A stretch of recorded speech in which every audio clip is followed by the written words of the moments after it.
રાજાની બુદ્ધિ બગડી એટલે રાજા જંગલમાં શિકાર કરવા નીકળ્યા, પોતે હિંસા કરવા નીકળ્યા, ભૂલી ગયા કે હિંસામાં જ કલયુગ છે, પોતે હિંસા કરવા નીકળ્યા. કીધું ને 5 જગ્યાએ હિંસામાં બી કલયુગનો વાસ છે. રાજા પોતે જ હિંસા કરવા નીકળ્યા અને જંગલમાં હરણાઓની પાછળ એ હરણાઓનો શિકાર કરવા મહારાજા પરીક્ષિત દોડી રહ્યા છે.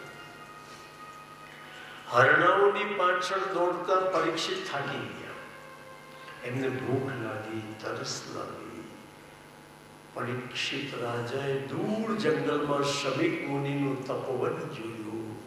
એમને તો લાવ ઋષિના તપોવનમાં જવું, ત્યાં કંઈ ખાવાનું પીવાનું મળશે. મહારાજા પરીક્ષિત શમીક મુનિના તપોવનમાં આવ્યા, પણ શમીક મુનિ સમાધિમાં બેઠેલા. સમાધિ એ દેહાતીત અવસ્થા છે. સમાધિ અવસ્થા કોને કહેવાય? બહારની દુનિયાથી તદ્દન કટ ઓફ થઈ જવું, એને સમાધિ અવસ્થા. આપણે બહારની દુનિયામાં એટલા ગળાડૂબ છીએ કે થોડું અંદરની દુનિયાનું બી આપણને જ્ઞાન હોવું જોઈએ. જેવી બહારની દુનિયા છે, અંદરની પણ એક દુનિયા છે. અંદરની દુનિયાનું જ્ઞાન ક્યારે થાય? તમે મેડિટેશનમાં બેસો, સમાધિમાં બેસો, અંદરની દુનિયામાં જ્યારે ડોક્યુ કરશો તો ખબર પડશે. અંદરથી એટલી બધી મેન્ટલ પીસ મળશે. ધ્યાન મેડિટેશન અંદરની દુનિયામાં ડૂબવાથી એટલી શાંતિ મળશે, તમે એકદમ રિલેક્સ થઈ જશો. એવી શાંતિ મળશે, એવી શાંતિ તમને મહાબળેશ્વરમાં પણ નહીં. વગર પૈસે, વગર ખર્ચે એ શાંતિ મળશે. તમે એક નવી સ્ફૂર્તિ, નવી તાજગી અનુભવશો. મેડિટેશનમાં બેસવું મતલબ અંતર્મુખ થવું, અંદરની દુનિયામાં ડૂબવું. ઘણીવાર ધ્યાન સમાધિમાં બેઠેલા વ્યક્તિને અંદર ભગવાનનો સાક્ષાત્કાર. ધ્યાનમાં બેસવું મતલબ બહારની દુનિયાથી કટઅપ થઈ ગયું. આ વધારે પડતા સંપર્કો આપણી અશાંતિનું કારણ છે. બધી બહુ જગ્યાએ આપણે અટેચમેન્ટ છે જ આપણી અશાંતિનું કારણ છે.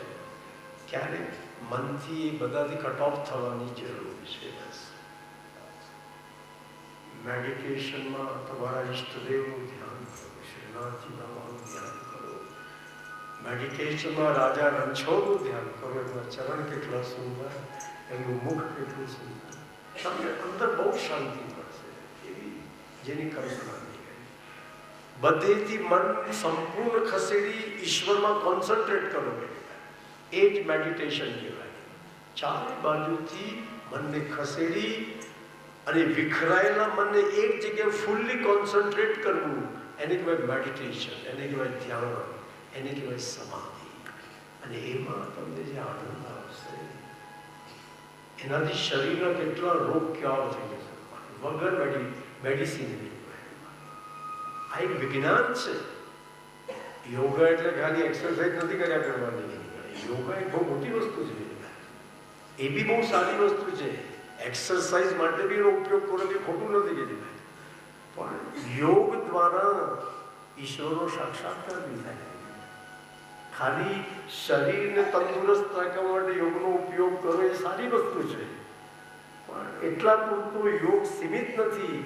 યોગનો ઉપયોગ ઈશ્વર સાક્ષાત્કાર માટે થવો જોઈએ, કે યોગ દ્વારા ભગવાનનો સાક્ષાત્કાર થાય. તો કે છે શમીક મુનિ સમાધિમાં બેઠેલા. મહાવીર સ્વામી જૈન ધર્મના 24મા તીર્થંકર જ્યારે સમાધિમાં બેઠેલા, એક ગોવાળિયાના છોકરાએ મહાવીર સ્વામીના કાનમાં કાંટો રોકી દીધો. પણ એ સમાધિમાં અત્યારે દુનિયાથી કટ ઓફ હતા. ઇવન પોતાના શરીરમાં શું થઈ ગયું છે એનું એમને ભાન નહોતું. એ સમાધિમાં વ્યક્તિ આત્મસ્થ બની જતો હોય છે. દેહ ભાવથી પર થઈ જતો હોય છે. સમાધિમાં બેઠેલા માણસના શરીરનો ગમે તે કોઈને ખબર જ નથી કે પોતાના સ્વ સ્વરૂપમાં સ્થિર હોય છે, આત્મ સ્વરૂપમાં. સમાધિ એ દેહાતીત અવસ્થા છે.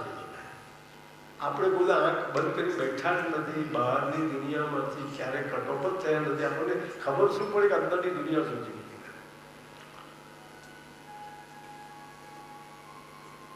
તો કે છે શમીક મુનિ એમને સમાધિમાં જોયા એટલે પરીક્ષિત રાજાને કળિયુગ અડકેલો એટલે બુદ્ધિ બગડી.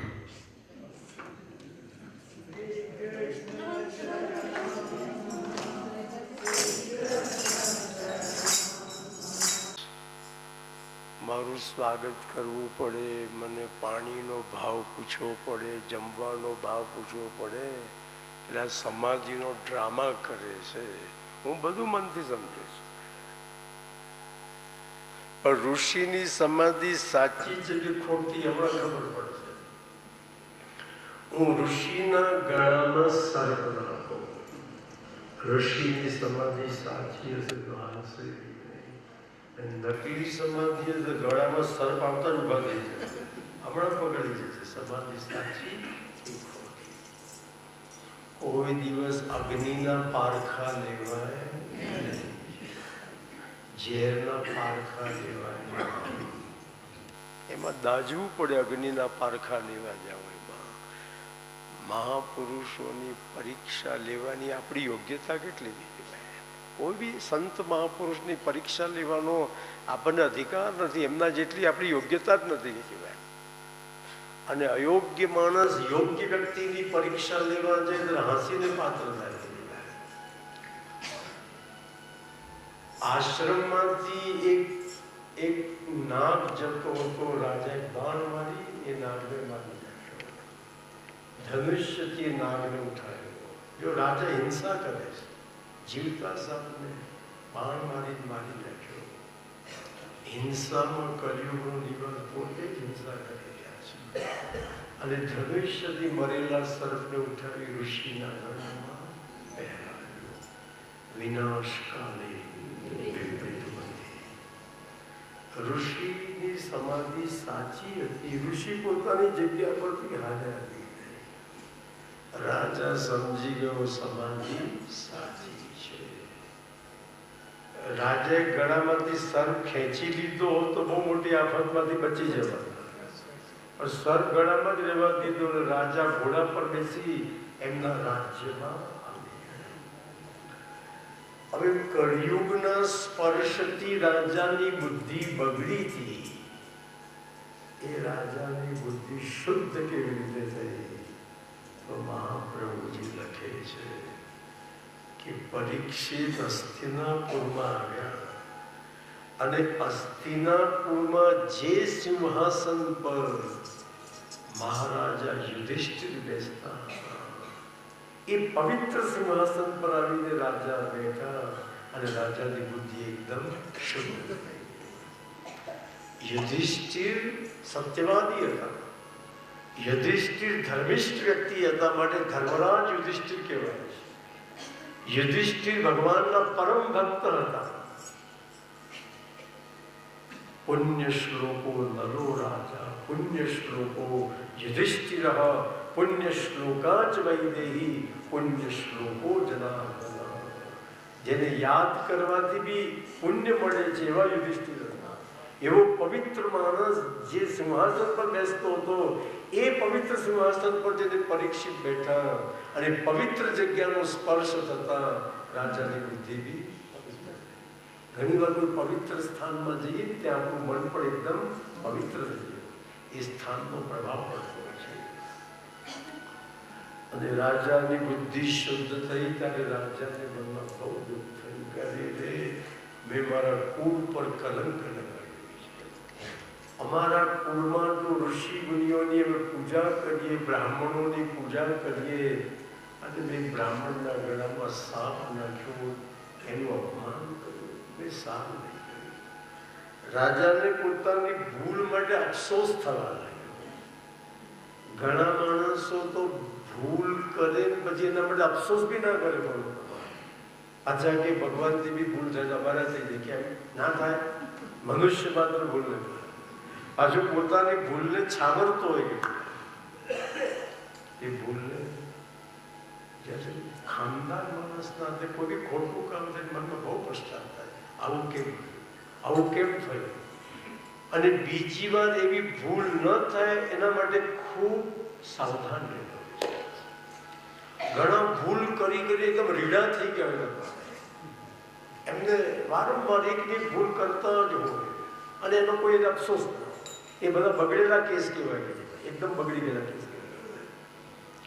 અને સજ્જન માણસ ભૂલ કરે પછી મનમાં પશ્ચાતાપ થાય કે આવું નહીં થવું, બીજી વાર એવી ભૂલ ન થાય એના માટે પ્રાયશ્ચિત કરતા હોય.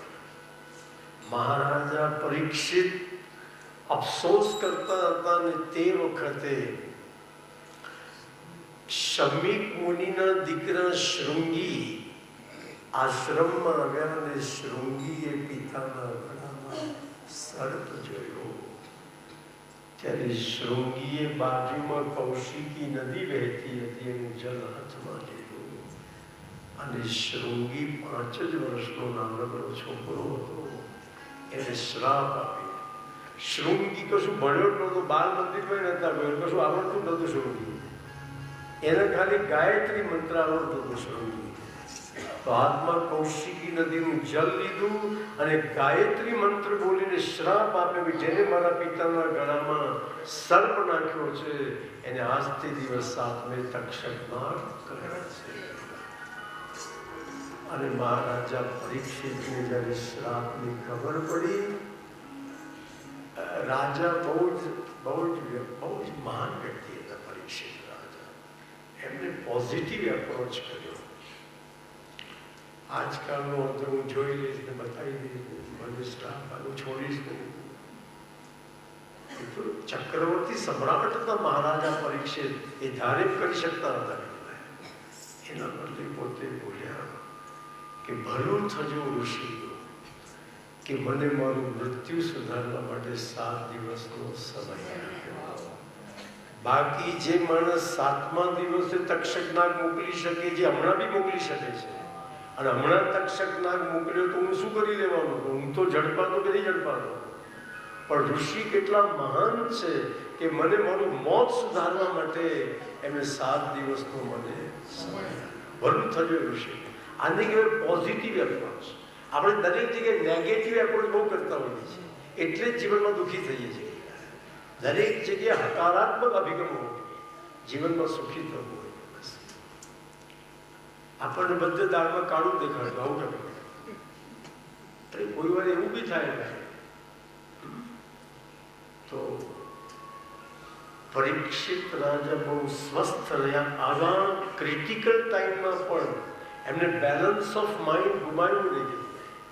આવા કટોકટીના સમય પર એ માણસે એની માનસિક સમતુલા ગુમાવી, એકદમ સ્વસ્થ રહ્યા. દીકરા જન્મે જઈને બોલાવ્યો અને ચાવીનો ઝુમકો એના હાથમાં આવ્યો. આ બધું બેટા તારે સંભાળ, મારી પાસે ખાલી 7 દિવસનો સમય છે, મારા માટે મિનિટે મિનિટ કેમતી છે, બધું એક ઝાટકે સોંપે. અને અમુક સમય પછી બધું છોકરાને હોપતા જ જવાનું. દશરથ રાજાએ બોલો કાન પર એક સફેદ વાળ જોયું, નક્કી કર્યું કે રામને બધું સોંપી દેવું છે. આપણે આખું છાપું ચાંદીનું થઈ જાય ત્યાં સુધી કશું હોપવાની વાત જ નથી કરતા. પછી છોકરો બાપ કરવાની બાધા ના રાખે, બીજું હું કરે? એને બી હોપતા જ થોડો એ બી ઘડાય કે તમે ઠેઠ સુધી લટકાયેલું જ રાખો કે છે, એ બી ઠીક નથી. એટલે જવાબદારી સોંપતા જાઓ કે બેટા તમે બી થોડું આ તમારી જવાબદારી સમજતા જાઓ. બધું ઠેઠ સુધી બધો બહાર લઈને ફરવાની કંઈ જરૂર નથી. હવે આજે નહીં, આ બધો કાલે તો આપવું જ પડશે ને. અત્યારથી પ્રેમથી જ એને ધીરે ધીરે સોંપતા જાઓ. બેટા આ બધું તમારે ભણવાનું છે, અમારે આમાંથી હવે અલિપ્ત થવું છે. થોડી જવાબદારી એમને બી સોંપતા જાય. મળતા સુધી બધી ઝુમકાની ફરવાની જરૂર નથી. તો એક ઝાટકે પરીક્ષા લાગે. અને મહારાજા પરીક્ષિતે નક્કી કર્યું મારે ઘરમાં નથી મરવું, હું કોઈ પવિત્ર તીર્થમાં જઈ શરીર છોડીશ.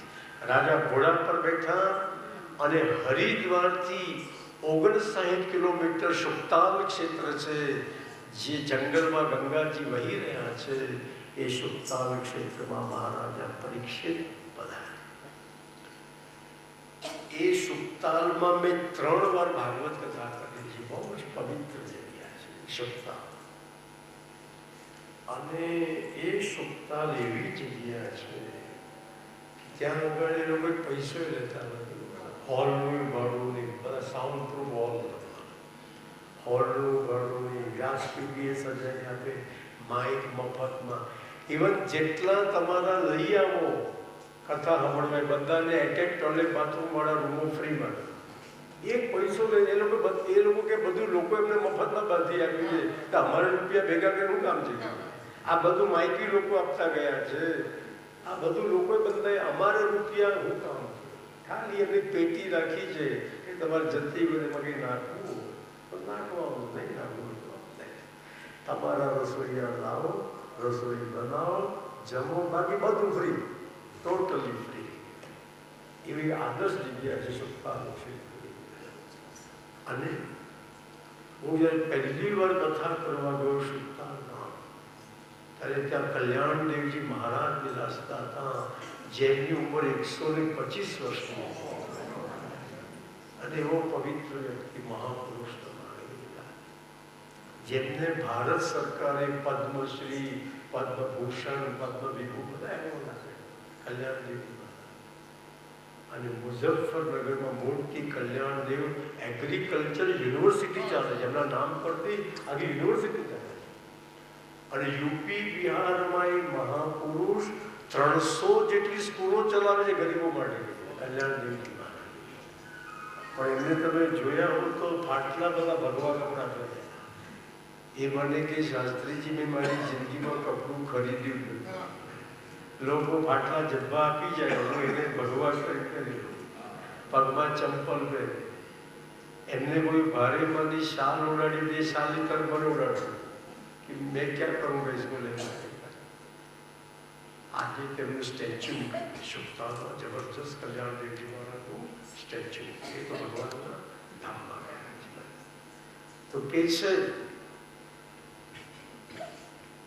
એ સુક્તાલ ક્ષેત્રમાં પરીક્ષિત રાજા પધાર્યા. આ બાજુ સુખદેવજીને પણ ભગવાને આજ્ઞા કરી છે કે સુખદેવ, મેં ઉત્તરાજીના ગર્ભમાં જઈ પરીક્ષિતનો જન્મ સુધાર્યો છે. સુખદેવજી તમે ગંગા કિનારે પધારો, તમે મારા પરીક્ષિતને ભાગવત કથા સંભળાવો. જેનો મેં જન્મ સુધાર્યો એનું તમે મૃત્યુ સુધારો. પોતાના ભક્તનું ભગવાન કેટલું ધ્યાન રાખે છે કે જેનો મેં જન્મ સુધાર્યો જેનું તમે મૃત્યુ સુધારો. અને ગંગા કિનારે એકી બાજુ પરીક્ષિત આવ્યા તો બીજી બાજુથી ગંગા કિનારે સુખદેવજી મહારાજ પણ પધાર્યા. અહીંયા સુખદેવજી સુંદર વર્ણન કર્યું છે. તત્રા ભગવાન વ્યાસપુત્રો યદૃચ્છયા ગામટમાનો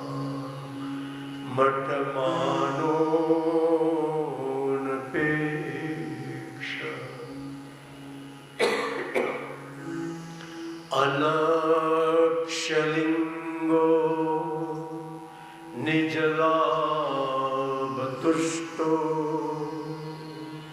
વૃતશ્ચ બાલૈ રવધૂત વેશ. અહીં શબ્દ કયો મૂક્યો? તત્રા ભવત ભગવાન વ્યાસ.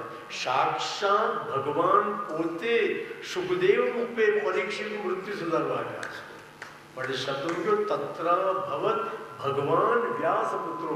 ભગવાન પોતે વ્યાસપુત્ર બની સુખદેવજીનું રૂપ લઈ ભગવાન પોતે પરીક્ષિતનું મૃત્યુ સુધારવા ગંગા કિનારે પધાર્યા છે. એ વ્યાસજીની એ સુખદેવજીની આંખો લાલ લાલ છે, કારણ એમની ભક્તિમાં, એમની આંખોમાં ભક્તિનો અનુરાગ છે. સુખદેવજીના ચહેરા પર તેજ છે, એમના ચહેરા પર જ્ઞાનનું તેજ છે.